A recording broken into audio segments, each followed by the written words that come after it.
Oh, hey, what's going on? Happy hump day. I hope you're all humping at some point today. I am getting ready to record some RuneQuest in about 22 minutes. So I'm getting my studio set up, my office for some recording.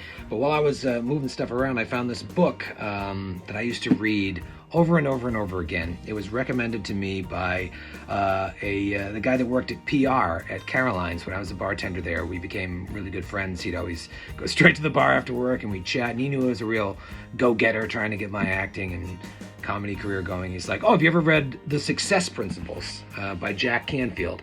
I was like, "No, I never read that." And he's like, "Oh, you need to read it." And this was right around the time The Secret was coming out. Everybody was like way into The Secret, and I didn't know what it was. And this is kind of in that vein. If you ever read Think and Grow Rich by Napoleon Hill, it's like kind of these classic self-help books, for lack of a better word. But anyways, this came to me at a time in my life when I really needed it. And I would refer back to it over and over again. I'd read it cover to cover over and over again, just whenever I needed some inspiration. And I was thinking about it because one of the exercises in the book is, write down a list of 100 goals that you'd like to accomplish in your life. And I'm sure I could track down that list at some point, but I know without even looking at it that when I made that list, this is going back what year is it now, 2020? This is going back at least 15 years. When I made that list, I know that I have probably ticked off over half those goals.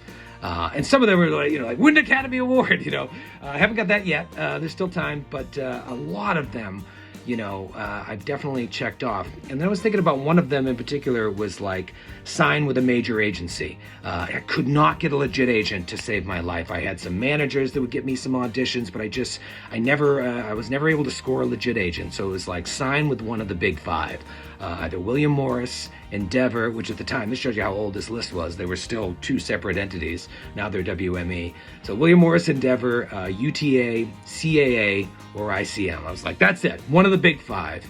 And, it never happened. But about, a month and a half, 2 months ago, I'm proud to say the Glass Cannon Network signed with UTA, one of the 5 agencies that was my dream agency. So it just goes to show you, sometimes things don't work out exactly the way you plan them, but if you stay focused, you never know how you're going to sneak in the back door. It's a good day to be alive. Content.